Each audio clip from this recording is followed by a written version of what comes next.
realizing this video reveals a whole lot about my priorities as a reader. Hello my lovely friends, it's Margaret. Welcome back to my channel, and welcome to the 4th day in the 12 Days of Margaret. Today we are going to be talking about every book that I read this year for the Avengers Initiative Reading Challenge. For those of you that are new to the channel, hi, hello, I'm one of the co-hosts for the Avengers Initiative Reading Challenge. If you haven't heard of it, I'll have somewhere up in a car, it's this one. I'll have something up there where you can kind of see the rules. If you are not new to this channel, I'm so sorry for Endgame, but also I'm not. We've been watching all of the Avengers movies in chronological order. We also had a group book every month that was applicable across all of these mission logs. You could use it on as many missions logs as you wanted as you were working on the month that you read that book. I thought it would be really fun, and I'm not the only host who is going to be doing this, but I thought it would be really fun to sit down and just talk about all the books that we've read. I've read all 12 at this point, and give you my thoughts on all of these books. We've got a decent range of genres and authors and all of that stuff, so we're just gonna go from my least favorite to my favorite. For the most part, the first 11 are like they're good books. I would recommend them. I think that they are good for different people. This one, number 12, I don't like it, but that is The Once and Futurists by Alex E. Harrow. This is a YA historical fiction fantasy type thing where we're going into Salem, Massachusetts, like this alternate version of Salem, Massachusetts, where witching has been stolen, and we have all of these women that are trying to bring back witching and kind of get, you know, honestly, that is part of the problem, is there really was no goal other than just bringing witching back. I ended up giving this 2 stars, and if you've been on my channel for the entire time that we've been here, you would know I don't do that often. I think I mean, like, I can count the number of books that I have given 1 star on my hands, on my fingers. Like, I don't do that. I don't do 2 stars often. Just like, usually if it entertains me in at least a little bit, it's gonna get at least 3 stars, because, you know, authors work hard on their books, and I want to recognize that. And like, maybe it doesn't work for me, but usually it's personal preference. Oh no, this book. Whew. So I will say Alex E. Harrow has some really beautiful prose. She knows how to write a sentence, and she knows how to bring atmosphere and create a world. She is really good on those parts. My issues with this book are twofold. Number one, this story as a whole wasn't very satisfying, and it was really frustrating because we saw all of this like feminist language and all of this like feminist thought and the things that they were doing, the organizing that they were doing, but in the end they didn't have a very, like, the goal was just to cause chaos and pain. I think Alex E. Harrow was trying to do this thing with historical fiction and fantasy and make some points, but she really just kind of took white feminism and wrote a book about it, because there was no real goal. We never had them sitting down. They were always like, we want to bring witching back, which, okay, yes, but why are you doing it? Like, give us, like, they never really got into how bringing that back was going to make people's lives better. It was just trying to cause chaos and anarchy without actually being anarchist. I was never really rooting for who I think kind of ended up being the main character, because in the end, like, her motivations were what were they? Like, it was mostly her reacting out of pain and anger and all of this stuff, which is, yeah, valid, but like, when you're trying to do something on the level that she was trying to do, you need to be able to prove how everyone's life is going to be better through this, and she had no interest in that. She had no interest. She just, like, it was just wanting power for the sake of power, and that's a bad idea, honestly. And then my other thing is, and the author should know better, because she is an African American studies person. Like, she has a degree in that, which is concerning considering like some of the stuff that was in this book. I think she did a better job of staying in her lane in this book than she probably did in the 10,000 Doors of January. I do recognize like the criticisms of that book. Maybe we should have set that one in a different time period or something. I don't know. I understand what she was trying to do with that, and I think she did it well.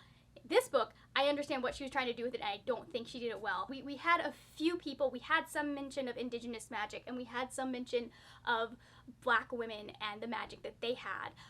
My thing is, though, because she uses a very outdated term for Black people, and it bugged me every single time she used it, because while I understand it is historical fiction, it is also, number one, fiction, and it's in an alternate version of this world. And then number two, there are words that are less charged with racism and violence that she could have used. She was just very casual in her prose about using this word, and that really just, I was like, that it doesn't feel right, if that makes sense. Like, it set off some red flags in my head.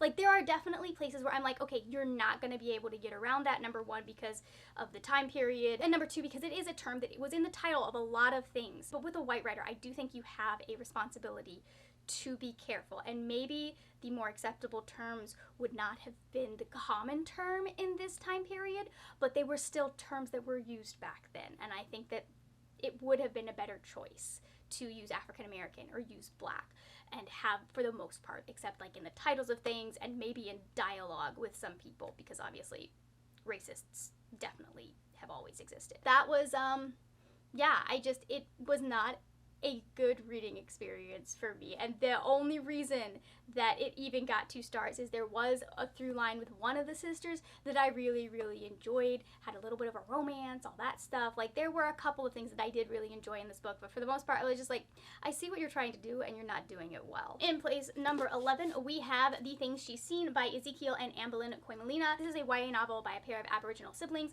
They went ahead and they wrote this book together, and it is about, it's really a lot about, like, missing and murdered Indigenous women. Like, that is a big thing that is going in the through line of this, but it is about a younger girl who is dead, and she has been kind of hanging around. She hasn't moved on to the other side, because she's with her dad and trying to help him through the fact that she is gone, and she's also trying to help him solve this mystery about a house that burned down and some people who have gone missing. I ended up giving The Things She's Seen 3 stars. I really liked the way that the narrators constructed a dual narrative. They had a really, like, these beautiful passages in verse for one of the characters. That was how she was communicated, and I loved just the symbolism of that. I loved how she was communicating things, and I loved the way, what it said about how sometimes we have to kind of circle around what has happened, or the truth. People do, that's a trauma response. I liked seeing that in this character. There were a lot of, like, small moments that were really good in this. I loved the relationship with the main character and her dad. I really liked, like, there were so many nuggets of things that I wanted more of. However, like, I still feel that this book, like, didn't, like, it set out to do something and it didn't quite do what it was trying to do. There were a lot of places where I was like, okay, but what is this? Is this a ghost story? Is it a murder mystery? There needed to be a little more in certain areas for this to be a standout book for me.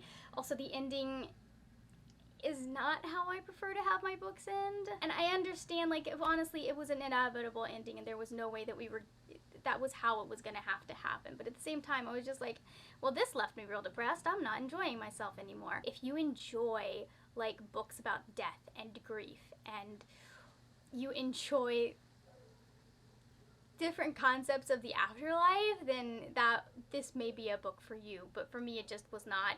It was not it. Number 10 on this list is Sanctuary by Karen Licks, which I also gave 3 stars. This is a book about teenagers in space. They have superpowers, and then the main character is a guard on this, like, this prison for these superpowered teenagers, and yeah, that's all you really need to know. Like, there's a prison break, and she gets caught up in it, and all kinds of stuff happens. Sanctuary was actually a reread for me. I really enjoyed it the first time that I read it. I also read it when I was a little bit earlier in, like, my education of myself in social justice. So a lot of this stuff that we saw with the main character as she is coming to realize these things about the unfairness of this prison that has been built in space for these children who quite often never even committed a true crime to end up in here. Like, the realizations and the journey that she's going through really worked for me the first time. I really liked their romance. There are a lot of flaws in this story that were not really apparent when I read it as an audiobook, so it was not quite the same the second time around. I definitely think that you can really, like, tell that it is a debut novel,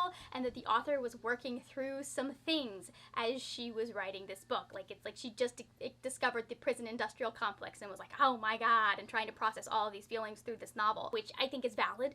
I think that's how a lot of people end up processing stuff. Like, you see it all the time in books. I did still like a lot of the elements in this. Like I said, I kind of like the romance. I think it needs more development, and I'm hoping that there will be more in book 2, which I'm gonna try. I'm gonna give book 2 a go before I decide whether or not I'm getting rid of it, like DNFing this series. I'm kind of on the fence about going, but we'll see. We'll see how book 2 goes. Number 9 on this list is Rise of the Red Hand by Olivia Shada. This is a dystopian set in Southeast Asia, specifically like the area that would be India in the future. It's about this city and the main character that they are involved in kind of this rebellion because the city has been split. You have the lower levels where the poor people live and the people who are not, you know, wealthy, and then you have the wealthy levels which have better air, they have better access to sunlight, they have all kinds of things that just a better environment in general. And then you have the main character, and they're trying to kind of change up the system. They've been trying to rebel in their own small ways, and we find this character as they are trying to do something pretty big. This, you could also tell, was a debut. I think it needed like one more pass in a lot of places, because there were places where it felt like characters change motivations and all of that stuff, and like there was a lot of info dump in this. I mean, there was one point where we get stuff from one character's point of view, and then we get all of that same information from another character's point of view, and I was just like, there had to have been a way that we could have done that without getting the same information twice and longer the second time. Like the first 4 pages of that chapter could have just been cut, and we could have started a completely different, because we already knew that. All of it, we already knew. It was really interesting to see something that was not focused on the Western lens when it comes to dystopian. This felt very like unique, and I was reading this about the time that we were getting a lot of stuff from India about COVID and about how things were happening there. And so it was really interesting to be seeing that in the news, and then reading this and seeing like parallels between that. So it felt really, really authentic. I really liked, I liked the main character. I wasn't sure why she was put in the position that she was put in. They really didn't flesh that choice out very well. Maybe I would have enjoyed it more if we had, and the romance was really rushed, but I still like saw promise in this, and I am definitely interested in at least going to the second book and seeing where we go from there. So number 8 on this list is going to be This Is How You Lose the Time War by Amal El-Mutar and Max Gladstone. I ended up giving this 3 stars. I really like this little novella. I think they did a fantastic job of really like building this relationship and making it feasible that everything that happens in this book happens through the dual timelines. This is a story about red and blue, and they are on opposite sides of this time war, and they've been working against each other and having all of these different interactions because they are each trying to make it so that their timeline is the timeline that succeeds. And I really like the setup of that, and the way that they handled this was really, like, they did so much with so little. I thought it was fantastic. I also loved the ending of this book. It's a little bit, like, people would say it's open-ended, but like, I know exactly what's going on, like what's happening next. Like, it was so obvious where this book would, like, where it would have gone if we had had a series of these. I do get what people say about there not being enough world building in this book, and I think that's for a couple of reasons. I think we either needed a little less world building because there are questions that are raised in how things happen that make you like, there's no answers. You're sitting there going, okay, but how did this happen? And there's never an answer. So I think they could have done this with minimal world building. All we really needed to know was that red and blue were on the opposite sides of this time war. We didn't need to know a lot about the world building because this is so much about the relationship. This is, if you want characters and vibes, this is it. And then the other thing, they could have given us just a little more world building. Like, I think this is 198 pages. I think if they'd given us like 20 more pages to flesh out some of the world building, answer some of those questions that are being raised in some of the, I can't, like, it's spoilery, but some of the stuff that's happening. So they either needed to give it just a little bit more so there was enough to satisfy you, or they needed to take away those questions in the first place. But I still think that it was a very, very good book. Like, it was really entertaining. It was really easy to read, and I really bought the relationship between these two characters. The one thing I will say is, like, I do think they got to I love you a little bit quick. Like, I was like, what? But maybe that's just because I'm dim-eyed. Okay, for number 7, I need to talk about The Midnight Library by Matt Haig. This is about Nora, and she has been having a really hard time. Nothing seems to be going right, and she has a really, really bad day. There is a trigger warning for suicide and suicidal ideation. Just know that going into this. That's not spoiling anything. It happens literally almost on page 1. And she ends up in this place between life or death called the Midnight Library. And in this Midnight Library, all of the books are possibilities from choices that you made. And she gets to explore, like it's basically a place where you can explore your regrets and see what maybe you missed out on when you were, when you made those choices. This was so well done. I listened to it over 2 days. You are sitting there like just so invested in Nora's journey and watching her explore all of these different paths that her life could have taken. She sits down, like she goes through so many things. I've read this concept before and this was executed so well. The last time you really had to start over with the character every time they ended up in a parallel world, because it wasn't one character going through different things. It was a whole, that character in the parallel world didn't really let me get connected, but in this one we have Nora and you're connected with her from the beginning and you're going through this with her, and I thought it just it gave me everything I needed in a novel while also just being, it was so powerful. And just like the ending of this book was just perfect. It was exactly how this, like, it's one of those things where like it was exactly how that book needed to end. Like it just so good. So coming in 6th place is December's book that I just finished, and that is Ace of Spades by Farida Abike Iyamide. This is about Devin and Chiamaka, and they are the only 2 black students in this very prestigious school. There's just a whole bunch of white kids and then them. This I ended up giving 4 stars. I thought that it was nearly immaculate. I loved how we have Chiamaka and Devin set up, and I love the number of layers that these characters have. Get to know them so well over the course of this novel, and you really are concerned for them in so many places, in so many areas, because they're being threatened by these text messages that are coming up. That is important. I don't know why I didn't tell you, but they are getting threatening text messages from this person called Anonymous, like just basically airing out their deepest, darkest secrets. For example, like they out Devin to the entire school because Devin is gay, and they just out him. And they also end up outing another one of the students while doing so. There is just so much that is explored when it comes to our academic system and to the systemic just oppression that we have towards Black people especially, but any person of color. The ending was a bit rushed for me in a couple of places, but it was also really, really powerful, and I think it is what the book needed, if that makes sense. Like sometimes what I want as a reader is not what needs to be told. If you want something that is going to be a really slow burn, what the heck is going on, who done it type thing, you definitely pick this up. Coming in at number 5 is These Violent Delights. This is our book for October. I gave it 4 stars. This was so good, and I'm saying that as someone who freaking hates Romeo and Juliet. Like, if it's a tragedy written by Shakespeare, I hate it. If it's a comedy, I love it. And I just never have read the entire play all the way through because I think it is ridiculous and stupid. I'm so sorry. There are some people out there who are really love it and love the tragedy of it, and I'm just like, everyone is dumb in this. Everyone is not dumb in this. This is a very loose Romeo and Juliet retelling set in 1920s, I think late 1920s, 1926 in Shanghai. It is about Juliet and Roma, and they are basically on opposite sides of this rival gang. Think West Side Story. There are very few places in this where you can tell that it is the author's first book. I do think there were some places where there was a little bit more than we needed. Like, stuff would go on for too long. Not necessarily that we needed fewer events or we needed to pare down some of the events, but there were definitely places where I think that the prose and the events were a little bit bloated. I haven't read the second book, but I have a sneaking suspicion that we could have definitely fit all of it into one book.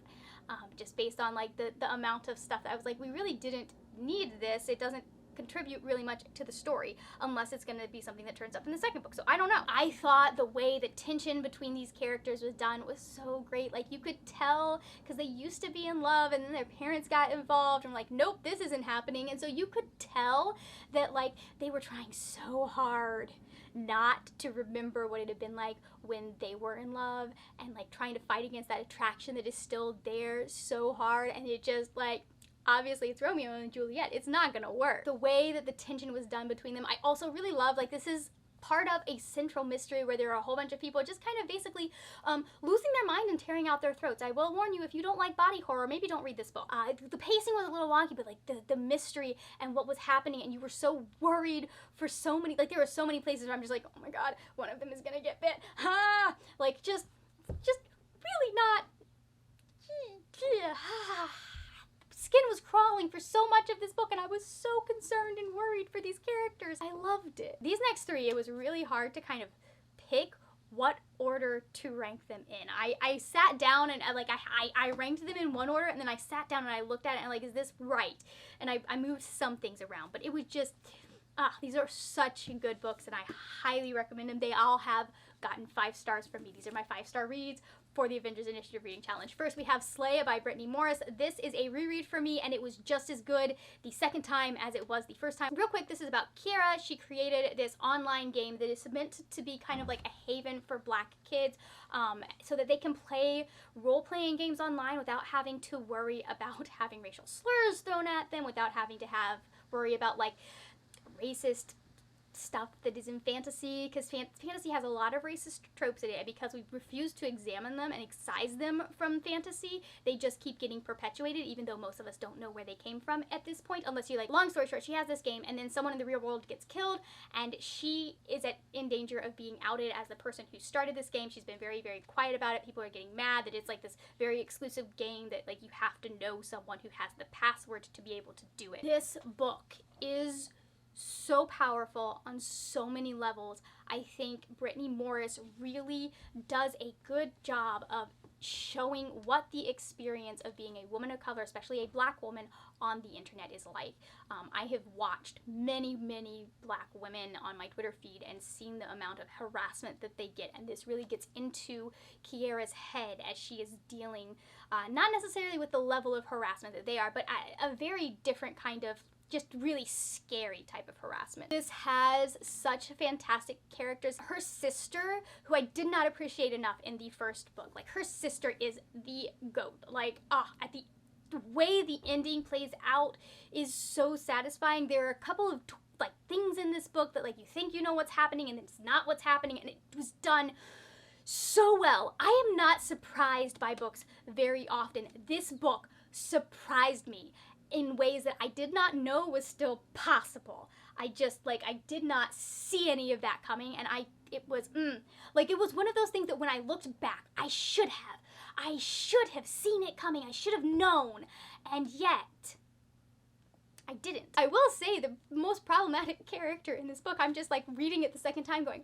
how did I miss all of these giant freaking red flags? I don't even mind that there is no real romantic subplot in this book. This is very much, although she has a boyfriend, this is very much about Kiara and the game and what's going on, how it's affecting her personal life, and her having to struggle with what do I do if people actually try and sue this fictional online character that I have created. It's so good. All right, top three. I'm excited to talk about.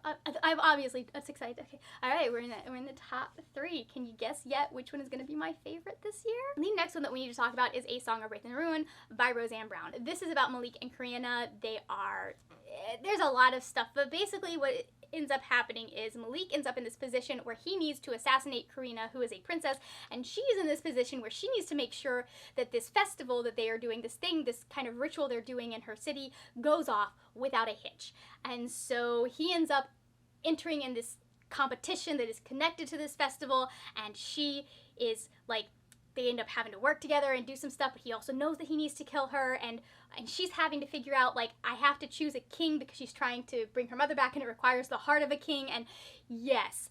So, the ending of this one, too, was just, so much stuff happens at the end of this book. It leaves you needing that second book. Needless to say, I loved it. My favorite, there are so many things about this that are my favorite. I really did like the slow burn of this romance. I know, like, it does take way too long for them to meet. And I don't even know if there's any kissing in this book. I can't really remember how frustrated I was with that at this point. I just remember that I really, like, it was just such a good slow burn romance. I also really like the way that Malik experienced attraction.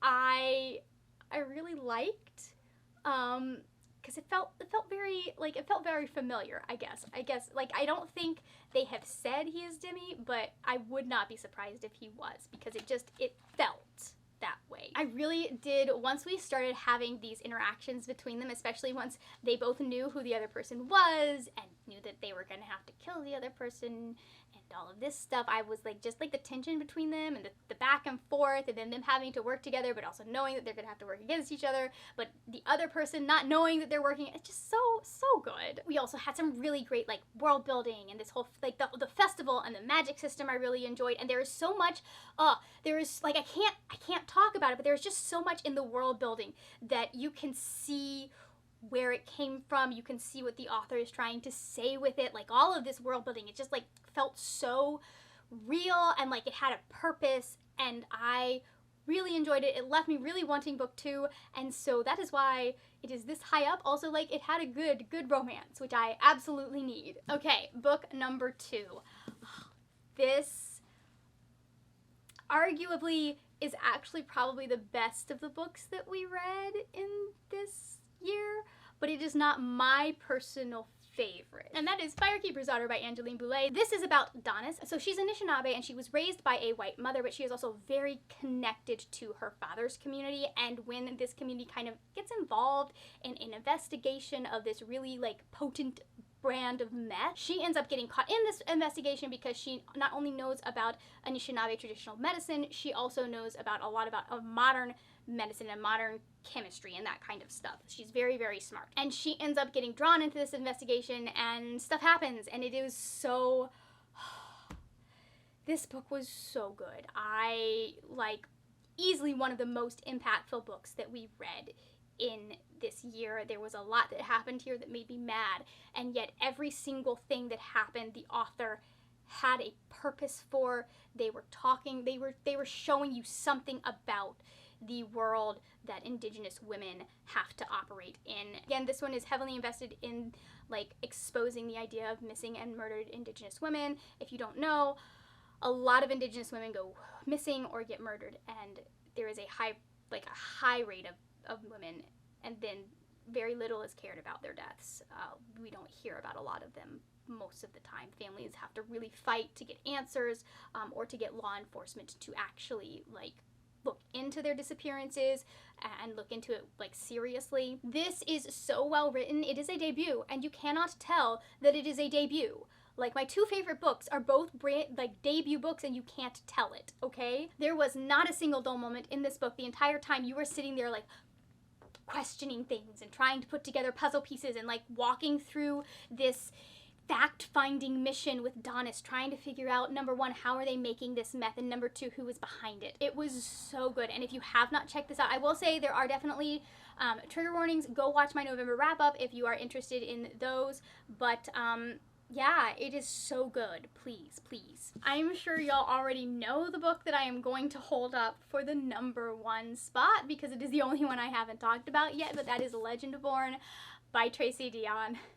I love this book so much, and I am so scared because it has the capacity to break me if this series does not end well. Oh, I'm so nervous. I'm worried. Like, I can't be like, oh yeah, it's just Tracy Deonn. I know how she ends her books. It's gonna be fine. Or be like, it's V.E. Schwab. I know how, you know, sometimes she ends them well, sometimes I hate the ending, so let's approach with caution. Just like,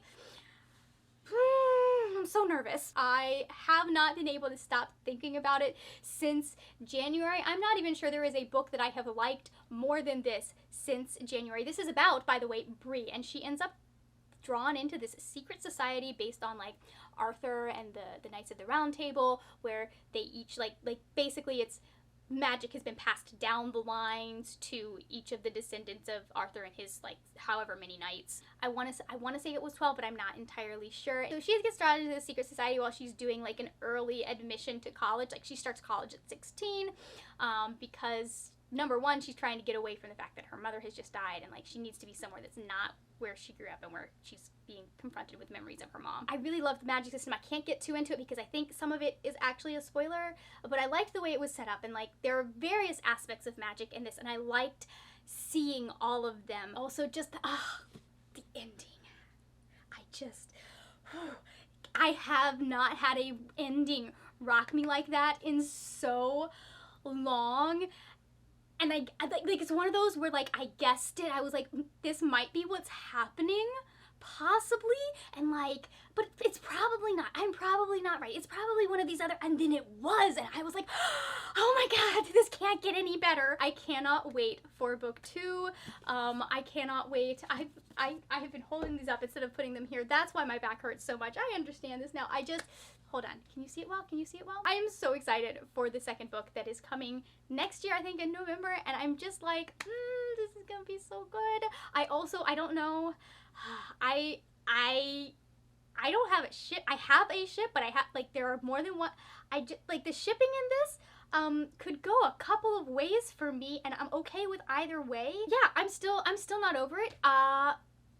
Here we are in December. It's been a whole year. We read this in January, and I was like so blown away, and nothing has topped it since January. Like, I don't even know how that happened, but like, yeah, it was wowzas. It also has like major Shadowhunters vibes. Like, if you liked Shadowhunters but you want something that's got a little bit more character to it, oomph to it, more, it goes deeper, definitely pick up Legendborn. Alright, so those are all of the books that we read this year in 2021 for the Avengers Initiative Reading Challenge, every group book and my thoughts on them as a whole now that we are at the end of the year. If you are feeling chatty, feel free to talk to me in the comments about any of these books if you've read any of them. Don't worry if you didn't like some that were my favorites, it's fine. I understand we all have different opinions. If you did do the reading challenge, I'd like to know which one has been your favorite so far of the ones that you have read. If you are not feeling chatty, leave me the like little heart eyes emoji because I love Legendborn so much. Thank you so much for watching. If you enjoyed this video, please give it a thumbs up. Also, if you enjoyed this video, go ahead and check out some of the videos that I will have over here. Other stuff on my channel that you might like. And if you like these videos and you like this video and you're new, go ahead and hit that subscribe button. It'll be right over here. You can just click it, just do it. That is it for now, my friends. Happy reading, and I will see you later when we will talk about more wordy, nerdy things. Bye!